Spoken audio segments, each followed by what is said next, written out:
Σήμερα θα μιλήσουμε για πρόληψη και αντιμετώπιση ραγάδων.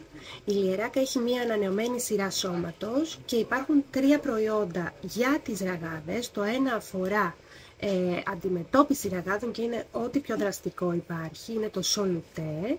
Η σύνθεση του υπάρχει από το 1975 και θεωρείται μία από τις καλύτερες λύσεις στο πρόβλημα των ραγάδων. Εφαρμόζουμε πρωί και βράδυ, ειδικά για τις πρώτες 8 εβδομάδες, με επαλές κινήσεις μασάζ για αρκετή ώρα πάνω στις ραγάδες. Είναι το πιο δραστικό μας.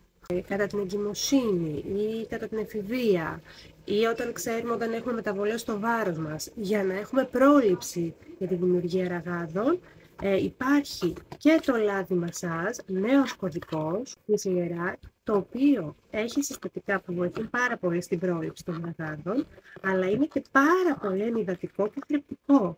Μας το σύστησαν πάρα πολύ και για άτομα που έχουν κνισμό, φαγούρα, λόγω ξηροδερμίας, πολύ ξηροδέρμα, ανάλογα και την εποχή. Βοήθησε πάρα πολύ. Επίσης υπάρχει το gel, είναι αυτό εδώ.